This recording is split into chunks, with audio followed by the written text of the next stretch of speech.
students, how are you? Hope you are fine. I'm your maths teacher from Real Scholar School System. Students, open your books, page number 57. Page number 57 पे आपका unit number 3 start होगा। Unit number 3 logarithm है, ठीक है। Logarithm के बारे में हम आज पढ़ेंगे। लॉगरिथम में जो टॉपिक्स आप रीड आउट करोगे वो हैं जी scientific notation, logarithm, common and natural logarithm, laws of logarithm और एप्लीकेशन ऑफ लॉगरिथम्स, ठीक है। Okay, now the first of all हम इसका इंट्रोडक्शन पढ़ते हैं कि इंट्रोडक्शन क्या है आपके पास, ठीक है। इंट्रोडक्शन में आप देखो, the difficult and complicated calculations become easier by using logarithm, कि हम लॉगरिथम को इस्तेमाल करके मुश्किल से मुश्किल और कॉम्प्लिकेटेड कैलकुलेशंस जो हैं वो आसानी से कर सकते हैं।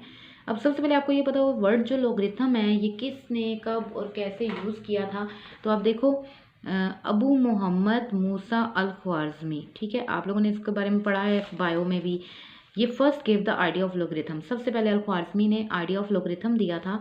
उसके बाद 17th सेंचुरी में जॉन नेपियर, जो आप कंप्यूटर में भी इस नेम से फैमिलियर हैं, जॉन नेपियर ने लॉगरिथम पे वर्क किया था और उसने एक टेबल तैयार किया था जिससे, और लेकिन उसने जो टेबल तैयार किया था, प्रिपेयर किया था, उसमें जो उसने बेस यूज़ की थी वो ई यूज़ की थी, ठीक है। उसके बाद हेनरी ब्रिग्स आ गए थे। हेनरी ब्रिग्स ने क्या किया था कि इस टेबल पे काम करते हुए उन्होंने एक और लॉगरिथम टेबल प्रिपेयर किया था, ठीक है, जिसकी बेस उन्होंने क्या यूज़ की थी 10। फिर एंटी लॉगरिथम टेबल किसने प्रिपेयर किया था? जॉब्स वर्जी ने, ठीक है, 1620 में। अब ये जो लॉगरिथम और एंटी लॉगरिथम टेबल है ये आपकी बुक में मौजूद है। बुक के लास्ट पेजेस में ये दोनों टेबल्स मौजूद हैं, आप लोग देख सकते हैं, ठीक है। एक आपके पास ये एंटी लॉगरिथम का टेबल है और इसी तरह से लॉगरिथम का टेबल भी मौजूद है आपके पास। तो आप लोग इस तरह से इन दोनों टेबल्स को देख सकते हो, ठीक है। अभी हम इनका यूज़ जब आगे करेंगे तो फिर आपको समझ आएगी। तो आपने क्या कॉन्सेप्ट पढ़ा कि अल ख्वारिज़मी ने सबसे पहले आइडिया दिया था लॉगरिथम का, ठीक है। उसके बाद अल ख्वारिज़मी के बाद जॉन नेपियर ने इस पर वर्क करते हुए एक टेबल तैयार किया था बेस ई यूज़ करते हुए। फिर हेनरी ब्रिग्स ने उस पर वर्क किया और उसने एक टेबल प्रिपेयर किया बेस 10 को यूज़ करते हुए, और फिर एक एंटी लॉगरिथम टेबल बनाया गया जॉब्स बुर्जी ने, ठीक है, 1620 में। ये MCQs के लिए आपको आना चाहिए। Now we start the exercise number 3.1। अच्छा जी, साइंटिफिक नोटेशन क्या होती है? साइंटिफिक नोटेशन में देखिए बहुत ही जो कॉम्प्लिकेटेड कैलकुलेशंस होती हैं, जो बड़े बहुत लार्ज नंबर्स होते हैं या बहुत स्मॉल नंबर्स होते हैं, उनको इजी वे में लिख देना हमारे पास क्या होता है? Scientific notation. जैसे easy way to write very large number और वेरी स्मॉल नंबर को हम क्या कहते हैं? साइंटिफिक नोटेशन, ठीक है। अब हम यहाँ पे अगर आप देखो तो आप लोगों के पास जो क्वेश्चन है, question number 1, express each of the following number in scientific notation. हमने साइंटिफिक नोटेशन में रिप्रेजेंटेशन करनी है। तो बहुत छोटा सा मैं आज आपको इसका लेक्चर दूंगी ताकि आपको समझ आ जाए इजीली। यहाँ देखिए कुछ उन्होंने मुझे पार्ट्स दिए हैं, ठीक है। इन पार्ट्स में कुछ पार्ट्स में आपको नज़र आता है उन्होंने पॉइंट मार्क किए हैं, कुछ में उन्होंने पॉइंट मार्क नहीं किए। अब इनको साइंटिफिक नोटेशन में कैसे लिखेंगे हम? जिनमें उन्होंने मार्क किए हैं, अब देखिए जैसे 55700 है, ठीक है। अब इसमें कहीं पॉइंट नहीं है, डेसिमल पॉइंट नहीं है, और मुझे वो कहा गया है कि इस नंबर को साइंटिफिक नोटेशन में लिख दो। किस में लिख दो? अच्छा, आपने साइंटिफिक नोटेशन वैसे फिजिक्स में भी पढ़ा है कि किसी भी नंबर को 10 की पावर में लिखना, ठीक है, साइंटिफिक नोटेशन। यानी उस एक लार्ज नंबर को आपने एक स्मॉल, बहुत लार्ज नंबर को आपने ऐसे एक्सप्रेस कर देना है कि वो आपके पास ईजीली रीड आउट हो सके, ठीक है। अब देखें आप 5700, यहाँ पे आपको पॉइंट नज़र नहीं आता। जब किसी भी नंबर में पॉइंट नहीं होता तो वो पॉइंट कहीं आगे मार्क हुआ होता है, ठीक है। अब आपने सबसे पहले ये देखना है कि यहाँ पे फर्स्ट स्टार्ट से अगर देखें तो नॉन ज़ीरो डिजिट क्या है। तो फर्स्ट नॉन ज़ीरो डिजिट 5 है, यानी ज़ीरो के अलावा कोई डिजिट, ठीक है, डेट इज़ 5। आप 5 के बाद इधर करेंगे मार्किंग, एक मार्क लगा देंगे, आप निशान लगा देंगे कि पॉइंट इस जगह पे आना चाहिए था, ठीक है, जो उन्होंने नहीं लगाया। तो हम इसको कहेंगे दिस वन इज़ 5.7 मल्टीप्लाई, हम 10 की पावर में, ये जो हमारा पॉइंट यहाँ कहीं लगा हुआ था, ठीक है, जो हमें नज़र नहीं आ रहा था। अब मार्क और पॉइंट के मिड में जितने डिजिट आ रहे हैं वो 10 की पावर में आ जाएंगे, डेट इज़ 1 2 3। तो ये है इसकी साइंटिफिक नोटेशन, ठीक है।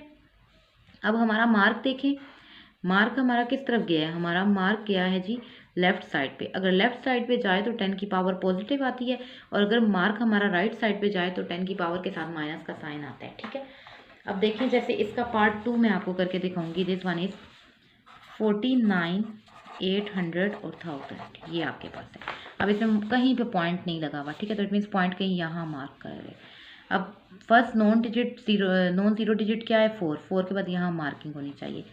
अब जो नॉन ज़ीरो डिजिट होते हैं उन्हें आपने लिखना होता है डेट इज़ 4.98, ठीक है, इन टू 10 की पावर में अपने मार्क के और इसके दरमियान में देखिए, और मार्क देखें आपका लेफ्ट साइड पे जा रहा है तो ज़ीरो पावर पॉजिटिव आएगी। 1 2 3 4 5 6 7, ये आपका साइंटिफिक नोटेशन में चेंज हो गया। अब देखिए इसका पार्ट 3 अगर आप चेक करो तो 96 ये है। अब देखिए पॉइंट कहीं यहाँ मार्क हुआ है जो मुझे नज़र नहीं आ रहा, ठीक है, मैंने यहाँ मार्किंग की, इसको मैंने क्या लिखा, 9.6 इंटू 10 की पावर, काउंट कर लीजिए मार्क के बाद 1 2 3 4 5 6 7, दिस वन। ये तो बहुत सिंपल से पार्ट्स हैं, ठीक है। इनसे रिलेटेड जो आपके पार्ट्स हैं वो है जी पार्ट 5, ठीक है, पार्ट 5, और उसके अलावा इधर है जी पार्ट 8। ये आपने खुद सॉल्व करने हैं, ठीक है, पार्ट 5 और पार्ट 8। अब इसी क्वेश्चन के अंदर कुछ ऐसे पार्ट्स हैं जिनमें उन्होंने पॉइंट डाल दिया है, ठीक है, that is 416.9, that is part 4, 416.9। अब उन्होंने पॉइंट खुद लगा दिए। अब अगर पॉइंट खुद लगा दिया तो आपने करना ये है कि सबसे पहले आप लोगों ने मार्किंग करनी है कि पॉइंट आना कहाँ पे चाहिए था, ठीक है, पॉइंट तो यहाँ पे एग्जिस्ट करना चाहिए था, ठीक, पॉइंट कहाँ एग्जिस्ट करना चाहिए था, यहाँ पे। तो आप लोगों ने क्या करना है कि तो पॉइंट उन्होंने खुद लगा कर दिया, तो पॉइंट अगर आप देखें तो एग्जिस्ट कहाँ करना चाहिए था, यहाँ पे आना चाहिए था, ठीक है, उन्होंने इस प्लेस पे लगा दिया। अब आप देखें आपका मार्क कहाँ गया, लेफ्ट साइड पे गया, ठीक है, आपने इसको लिखना है कि ये होना चाहिए था 4.169 मल्टीप्लाई 10 की पावर में ना पॉइंट और मार्क के दरमियान कितने डिजिट आ रहे हैं, 1 और 2, तो वो आपके पास इधर एग्जिस्ट कर जाएगा, ये आपको बनेगा, ठीक है। अगर आपको ये मुश्किल लगे या कुछ हो तो आप वीडियो को रिवर्स करके अगेन देखिए, ठीक है। Okay, the next part is again देखिए आप पॉइंट है 0.00643, डेट इज़ पार्ट 6। अब पॉइंट उन्होंने यहाँ मार्क किया जबकि आना फर्स्ट नॉन ज़ीरो डिजिट के बाद था, इधर यहाँ आना चाहिए था। अब आपका मार्क कहाँ गया, राइट साइड पे गया, तो पावर पे नेगेटिव साइन आएगा। अगर मार्क हमारा राइट साइड पे जाए तो उस वक्त यानी आगे की तरफ जाए तो उस वक्त हमारे पास पावर में नेगेटिव साइन आता है। ये होना क्या चाहिए था 6.43, और 10 की पावर में मार्क और पॉइंट के मिड में डिजिट काउंट कीजिए 1 2 3 3, और 3 के साथ आप क्या साइन लगाओगे, माइनस, तो ये आपकी चेंजिंग होगी, ठीक है। अब इसके आपके पास जो पार्ट्स हैं ना जो यूज़ हुए हैं वो आपके पास कितने देखें। अब ये जो क्वेश्चन है इसका क्वेश्चन नंबर 1, क्वेश्चन नंबर 1 को अगर मैं आपको बता रही हूँ again, this one is part 1, part 1 is 5700 and part 2 इसका अगर आप देखो तो पार्ट 2 आपके पास है जी 49800000, और इसके बाद इसका आपका पार्ट 3 जो है वो क्या है 96,000 के 30।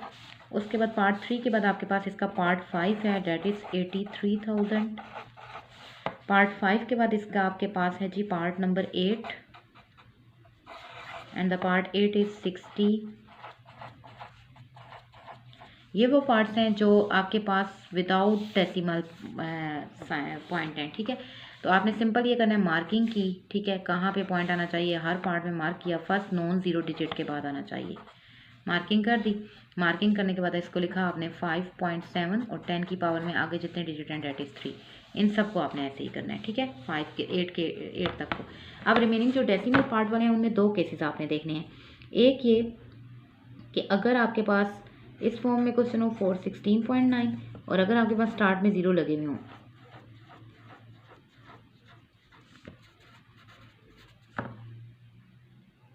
अब देखिए यहाँ मार्किंग होनी चाहिए थी तो इसे आप लिखो 4.169 होना चाहिए था ये, और 10 की पावर में पॉइंट और मार्क के दरमियान जितने डिजिट आ रहे हैं वो आएंगे 1 और 2, लेकिन हमारा मार्क जो है वो पॉइंट से बैक साइड पे गया तो पॉजिटिव पावर आएगी, ठीक है।